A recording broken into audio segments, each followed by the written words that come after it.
Vajedu SI Harish suicide ఘటన లోపల సంచలన విషయాలు అయితే బయటకు వస్తున్నాయి. ప్రస్తుతము వాజేడు ఎస్ఐ సూసైడ్ చేసుకున్న టైం లోపల అతనితో పాటు ఫెరడోర్ రిసార్ట్లో ఉన్నటువంటి యువతి అనూష అనేటువంటి యువతికి సంబంధించి తను చేసినటువంటి దారుణాలన్నీ కూడా ఒక్కొక్కటిగా వెలుగు చూస్తున్నాయి. ప్రధానంగా తాను సూర్యాపేట జిల్లాకు చెందిన దూదియా తండాకు నివాసితురాలు. అక్కడ గతంలో 2017-18లో యువకునిపై ప్రేమ పేరుతో మోసం చేశారంటూ ఒకసారి కేసు నమోదు చేసింది. దాంతోపాటుగా తాను పెళ్లి చేసుకున్నాడు, విజయవాడ కనకదుర్గమ్మ టెంపుల్ అంటూ కూడా మరొకసారి కేసు నమోదు చేసింది.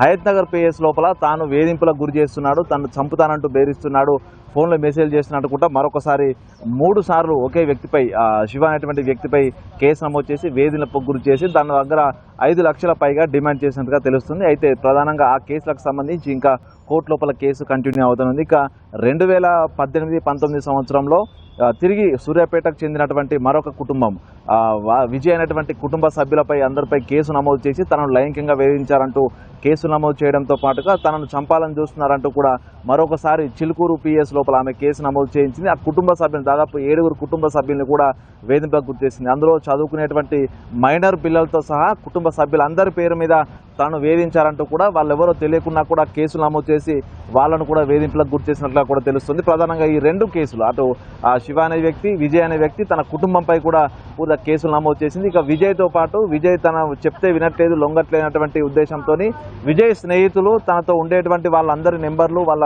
ఫోన్ నెంబర్లు, వాళ్ళ సంబంధించిన డీటెయిల్స్ అన్నీ కూడా తెలుసుకొని వాళ్ళపై కూడా చిలుకూరు పిఎస్ లోపల కేసు నమోదు చేయడంతో పోలీసులు తనపై వేధింపుల కేసు పెట్టారు. సో వేధింపుల కేసే పెట్టారు, తనపై SC/ST కేసు పెట్టాలంటూ కూడా ఆమె సిఐని అదేవిధంగా ఎస్పీని కూడా కలిసి SC/ST కేసు నమోదు చేసే విధంగా ప్రయత్నాలు చేసింది.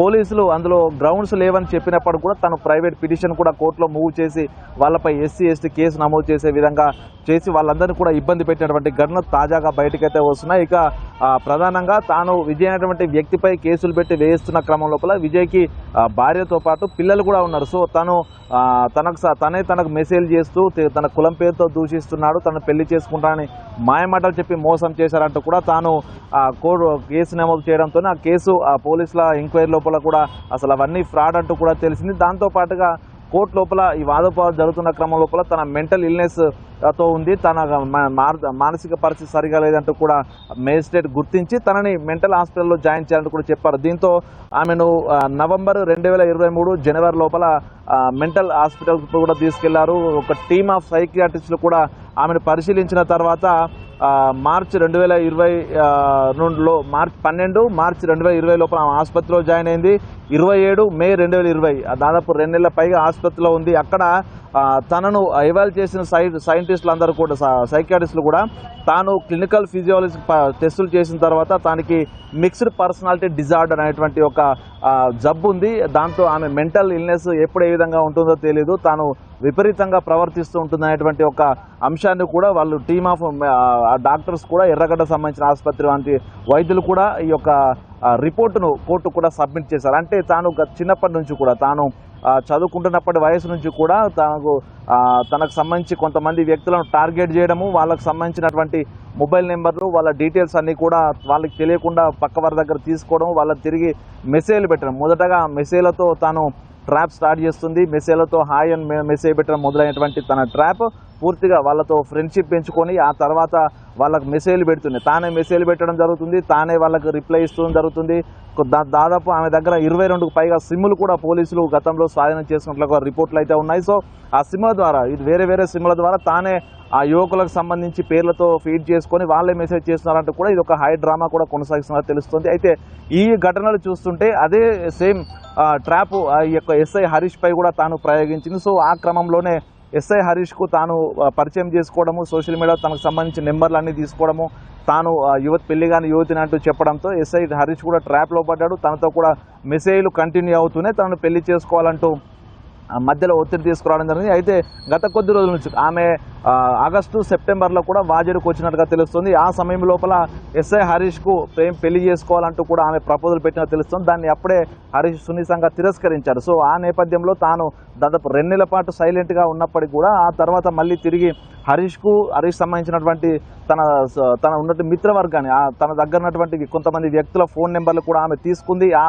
ఫోన్ నెంబర్ల ద్వారానే హరీష్ ఏం చేస్తున్నాడు, తనకు సంబంధించిన కుటుంబ డీటెయిల్స్ అన్నీ కూడా గ్యాదర్ చేసింది. ఈ క్రమంలోనే హరీష్కు ఎంగేజ్మెంట్ ఫిక్స్ అయింది, పెళ్లి కూడా ఆపుతున్న విషయం తెలుసుకున్న తర్వాతే మళ్ళీ తన చివరి ఎపిసోడ్ మొదలుపెట్టింది. అందులో భాగంగానే తాను సూసైడ్ చేసుకున్నట్టు మెసేజ్ చేయడము, మీరు పెళ్లి చేసుకోకపోతే నేను మీ ఇంటి వద్దకే వచ్చి ఉరి వేసుకొని చనిపోతానని చెప్పడము, మీ పెళ్లి చేసుకోనని చెప్తే మాత్రం పురుగుల మందు తీసుకొని మీ ఇంటి ముందే చనిపోతానంటూ కూడా ఒక రకమైన బ్లాక్మెయిల్కు తెరతీసినట్టుగా తెలుస్తుంది. ఈ క్రమంలోనే హరీష్ కూడా తనతో మాట్లాడి కాంప్రమైజ్ చేసుకోవడానికైతే ఎన్నోసార్లు ప్రయత్నాలు చేశారు, అయినా కూడా ఆమె వినట్లేదనే విషయం తెలుస్తుంది. సో మొత్తంగా ఇది ఫైనల్గా డిసిషన్ ఏదో ఒకటి తీసుకోవాలంటూ రమ్మడంతోనే తాను రావడం జరిగింది. ఈ క్రమంలోనే ఇద్దరి మధ్య కూడా ఈ కాంప్రమైజ్ సంబంధించి విషయాలు మాట్లాడుకున్నారు. ఈ క్రమంలోనే సూసైడ్ చేసుకుంటారంటూ కూడా ఈ యొక్క యువతే తనను బలవంతం చేసినట్లు తెలుస్తుంది. అయితే ఆ సూసైడ్ చేసుకున్నట్టు బెదిరింపులు చేసే క్రమంలోనే గన్ ట్రిగ్గర్ అయింది మాత్రం ఆ క్షణంలోనే తెలుసు. కానీ ఆ గన్ ట్రిగ్గర్ చేసింది ఎవరు, ఎస్ఐ చేసుకున్నాడా లేకపోతే యువతి చేసిందనేది ఇప్పుడు పెద్ద సస్పెన్స్తో దీనిపై అయితే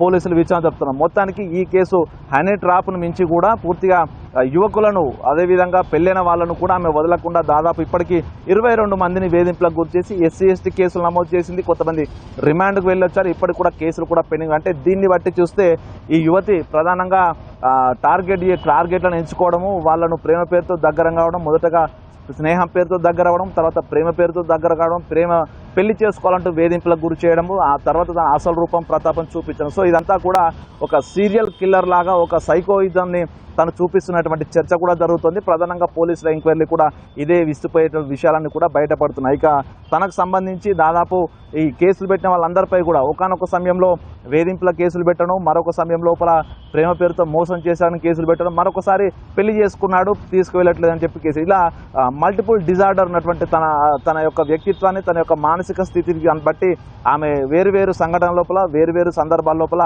వేరువేరు కేసులు, ఒకే వ్యక్తిపై కూడా కేసులు పెట్టడం, తాను పూర్తిగా మానసిక స్థితి సరిగా లేనటువంటి అంశాలు కూడా తెలుస్తున్నాయి. సో ఎర్రగడ్డ సంబంధించినటువంటి బృందం, సైకియాట్రిక్ వైద్యుల బృందం కూడా ఇదే విషయాన్ని తేల్చింది. అయినప్పటికీ కూడా తాను కొంతమందిని టార్గెట్లను ఎంచుకుంటుంది. అప్పటి నుంచి కూడా వాళ్ళపై టార్గెట్గా వాళ్ళను దగ్గర అవుతూ ఆ తర్వాత వేధింపులకు గురి చేస్తున్నటువంటి విషయాలు అయితే బయటకు. ఇక ప్రధానంగా ఇవన్నీ అంశాలు పక్కన పెడితే హరీష్, ఒక ఎస్ఐ స్థాయిలో ఉన్నటువంటి హరీష్ను ఏ విధంగా ట్రాప్ చేయగలిగింది, తన ట్రాప్లో ఏ విధంగా పడ్డాడు, ఆ తర్వాత సూసైడ్ చేసుకోవడానికి గల కారణాలు, సూసైడ్ చేసుకోవడం ముందు అసలు ఏం జరిగింది అనేది ఇప్పుడు పోలీసులు తేల్చాల్సి ఉంది. అయితే ఆ క్రమంలో ఎస్ఐ హరీషే తన వెపన్ను తను తీసుకొని ట్రిగర్ కాల్చుకోవడం జరిగిందా, లేకపోతే యువతి ఫైర్ చేసిందా, లేకపోతే ఫైర్ చేసుకుంటావా లేదా అంటూ ఒత్తిడి చేసిందా అనేది కూడా ఈ అంశమే ప్రధానంగా పోలీసులు తేల్చాల్సింది. సో ప్రధానంగా ఎస్ఐ సూసైడ్ ఘటన తర్వాతే ఈ యొక్క యువతికి సంబంధించి కీలక అంశాలు బయటకు వస్తున్నాయి. సో సూర్యాపేట పరిధి, అదేవిధంగా హయత్ నగర్, ఎల్బీ నగర్ పరిధి లోపల తాను కొంతమందిపై కేసులు పెట్టి ఆమె తీవ్రంగా వేధింపులకు గురి చేసినప్పటికీ కూడా తనకు సంబంధించి బ్యాక్గ్రౌండ్ను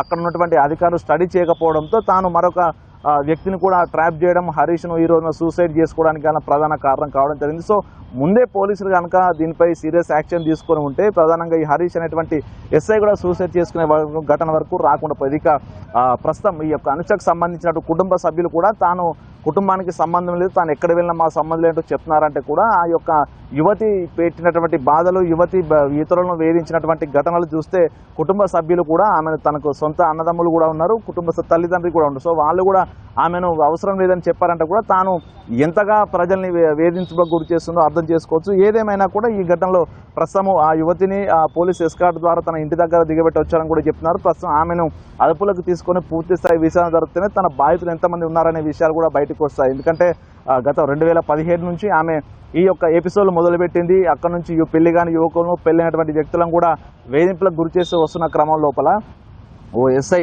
ఉద్యోగం చేస్తున్నటువంటి ఎస్ఐ తను పెళ్లి కావాల్సినటువంటి వ్యక్తి కూడా సూసైడ్ చేసుకున్నాడంటే ఇట్లాంటి మహిళలు, ఇట్లాంటి యువతుల తీరు పట్ల కూడా పోలీసులు విచారణ పూర్తి స్థాయి క్షుణ్ణంగా విచారణ చేసి అట్లాంటి వాటిని మొదట్లో అరికట్టాల్సింది. సో మొత్తంగా ఈ ఘటన లోపల కూడా ఎస్ఐ సూసైడ్ ఘటన కూడా మరికొద్ది రోజుల్లోనే పోలీసులు కూడా ఛార్జ్షీట్లో అసలు ఏం జరిగిందనే విషయాలను కూడా వెల్లడించే అవకాశం అయితే కనిపిస్తోంది. ఇక తన బాధితులు, ఈ యొక్క అనుష యొక్క బాధితులు ఇప్పుడిప్పుడు ఒక్కొక్కరుగా బయటకు వస్తున్నారు. ఎందుకంటే తనపై ఏం మాట్లాడినా కూడా తానే కొత్త సిమ్ములు తీసుకోవడము, వాళ్ళ పేర్లతో నెంబర్లు సేవ్ చేసుకోవడము, తిరిగి తనను తానే థ్రెటనింగ్ మెసేజ్ పెట్టుకోవడము, తిరిగి వాళ్ళపై పోలీస్ స్టేషన్ లోపల కేసులు నమోదు చేయడము. సో ఈ విధంగా తను ఒక సైకిక్గా బిహేవియర్ చేస్తున్నటువంటి వర్షన్ కూడా తన బాధితులు అయితే చెప్తున్నారు. సో ఇంకో ఘటన, ఇంకో హరీష్ బలి కావద్దంటే మాత్రం ఈ యొక్క యువతిపై కఠిన చర్యలు తీసుకోవాలి, లేకుంటే ఆమెను మెంటల్ ఇల్నెస్ కింద కంప్లీట్గా ఆమె జీవితాంతం కూడా ఆసుపత్రిలో ఉండే విధంగా చేస్తేనే తప్ప ఇట్లాంటి ఘటనలు జరగకుండా ఉంటాయనేటువంటి వర్షను కూడా తన బాధితుల నుంచి వినిపిస్తుంది. సో ఇందులో ప్రధానంగా సూర్యాపేట చెందినటువంటి ఒక కుటుంబం అయితే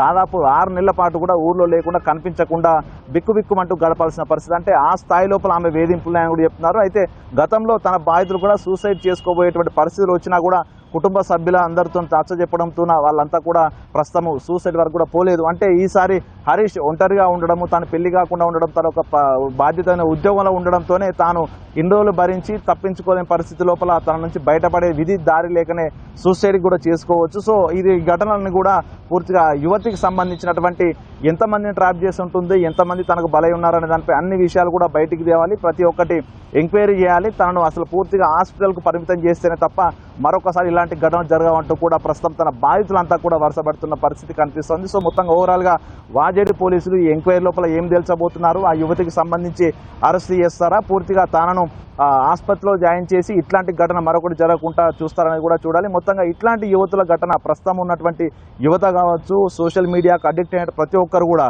ఇట్లాంటి యువతుల వలపు వల కావచ్చు, ఇట్లాంటి యువతులకు సంబంధించి మెసేజ్ల ద్వారా కమ్యూనికేట్ చేస్తూ ప్రేమ స్నేహం పేరుతో దగ్గరవుతూ కూడా పూర్తిగా ప్రాణాలు తీసుకునే పరిస్థితి తీసుకొచ్చేటువంటి ఘటనలు కూడా జరుగుతున్నాయి. కాబట్టి ప్రతి ఒక్కరు కూడా అప్రమత్తంగా ఉండాలి. అపరిచిత యువతులు కావచ్చు, అపరిచిత మహిళలు కావచ్చు, అపరిచిత యువకులే కావచ్చు, ఎవరికి వలలో పడొద్దు అనేటువంటి ఒక మెసేజ్ కూడా ఈ యొక్క ఘటన అయితే ప్రస్తుతం హరీష్ సూసైడ్ ఘటన అయితే ప్రస్తుతం మనకైతే ఇస్తున్న పరిస్థితి. సో ఓవరాల్గా దీనిపై పూర్తి అఫీషియల్ అప్డేట్స్ మాత్రం పోలీసులు త్వరలోనే ఇచ్చే అవకాశం అయితే కనిపిస్తూ ఉంది.